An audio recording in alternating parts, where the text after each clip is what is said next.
This is way worse than we imagined, as once again, the Phoenix Suns give us a roller coaster of emotions on a Sunday afternoon as they fall once again to the Los Angeles Lakers. And we've seen this pattern from the Suns before, as we've seen them go up and go down. But with recent injury news as well regarding around this team, what is going to be the next direction and what is the plan for the Suns as well?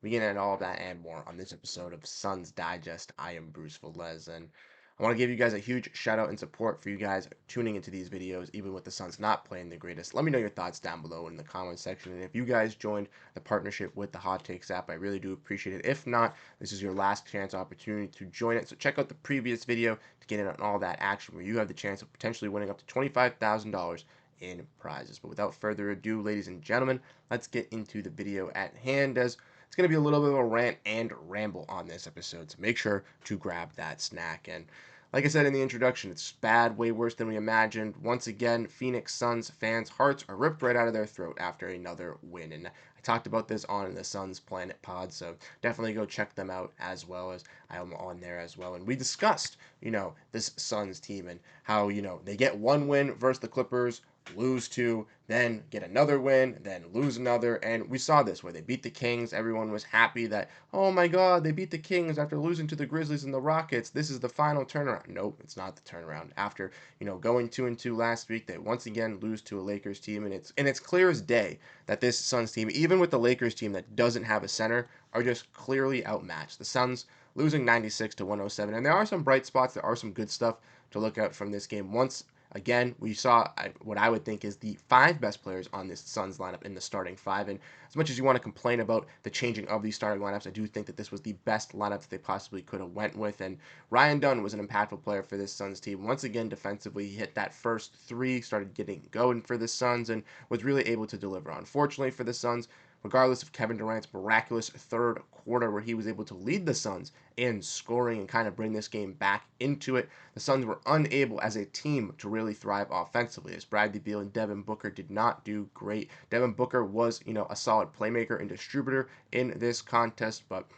and hit some tough shots, but had some struggles going into, some scoring. And Bradley Beal also some struggles with scoring and left the game early, which we'll get into in a little bit. But we did see some people come off the bench. Royce O'Neal, not the greatest offensively and defensively, got blown by a little bit. But Oso Iguodala once again got to make an impact for this big man group, and he looked a lot better than Mason Plumlee in tonight's contest. That's why he got 23 minutes compared to his 6, and Mason was basically taken out of the lineup after his first stint with this team. And we also got to see player and Cody Martin get his first minutes, which I believe was very, very interesting to see Martin have. He returned from sports hernia. He was questionable going into the Kings game, did not play, was available for this game, and finally suited up, had 6 rebounds, was able to get a block on his first possession, and only make one shot opportunity, but once again, Martin is not bringing in for that. So, like to see Martin get some action, and I think if the Suns want to compete and want to keep pushing for a championship, and like Mike Budenholzer said after the game, that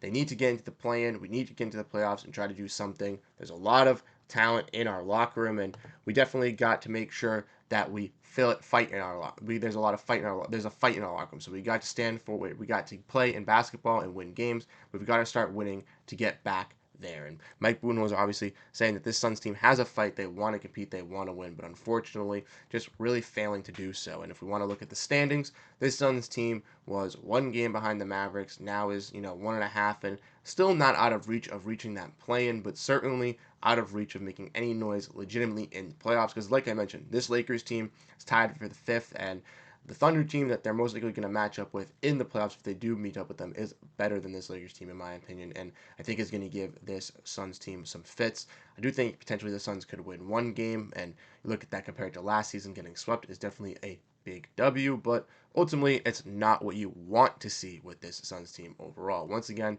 the Lakers here, Luka Doncic had almost as many points as the Suns did in the first quarter. Luka Doncic had 13 of his 20 points in the first quarter. Obviously, the Suns were able to get some good runs with Luka Doncic off the court, but the Suns only scored 15 points in the first. Absolutely atrocious scoring patterns for this Suns team. Once again, defensively, looking absolutely lost, letting opponents take wide open three-pointers and just absolutely drilling them. And we've seen this be talked about with this Suns team. They, had a little bit of a lack of effort, I guess you could say, in the first half, and then in the third quarter started to try get kind of that fire lit back underneath them, but it was just honestly too late, and they failed to produce. And when you see in these games that when they fail to get these W's, you just get frustrated, right? Because you see the turnovers, you see the lack of defense, you see the offensive shot making not really falling with a lot of isolation ball early on in the first quarter, and it's not traditional basketball, and it makes you frustrated watching these games, waiting all day or waking up early to watch them early on Sunday afternoon, and you're just severely disappointed every single time. And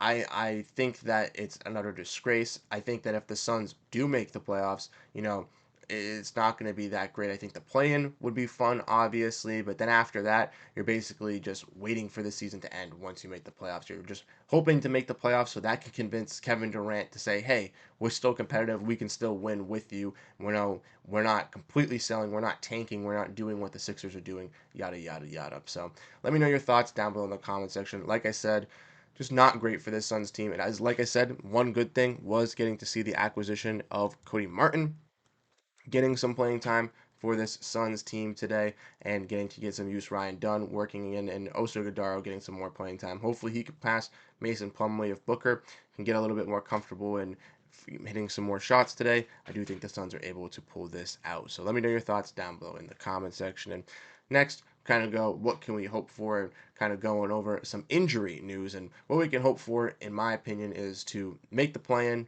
beat Dallas, or beat Sacramento, beat the Clippers, win one game, and that's it. Like I mentioned, be better than what you did last season. That's all I'm hoping for. But we do have some injury update news as Bradley Beal left the game, like I mentioned earlier, and would not return. Gillespie started in the second half for Beal, and Gillespie didn't have the best game for the Suns here. Was able to grab some rebounds and assists, so was able to help out that way, but offensively wasn't able to find the ball into the basket for the Phoenix Suns compared to some other games. But once again, Bradley Beal looked a little sluggish, looked like he wasn't giving his full 100%, and it could be because he's still hurt and they're trying to play him while he's still hurt and he keeps re-aggravating these injuries, which also is not great for the Suns. So once again, their $50 million superstar player who has a no trade clause and keeps reminding the Phoenix Suns fans that he's happy and smiling and does in the no trade clause is clearly, not fitting in the best well. And honestly, who could have said this? Definitely not me.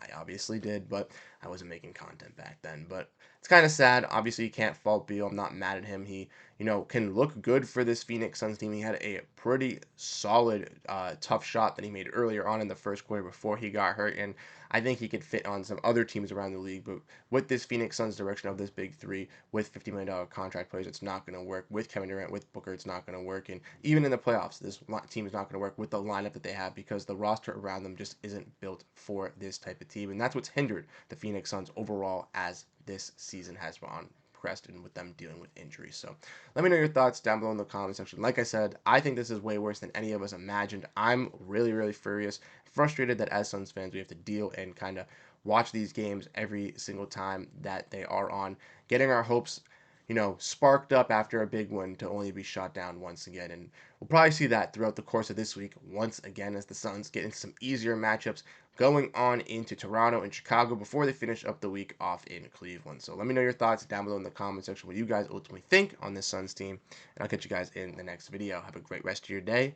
and go Phoenix Suns. Peace out, everyone.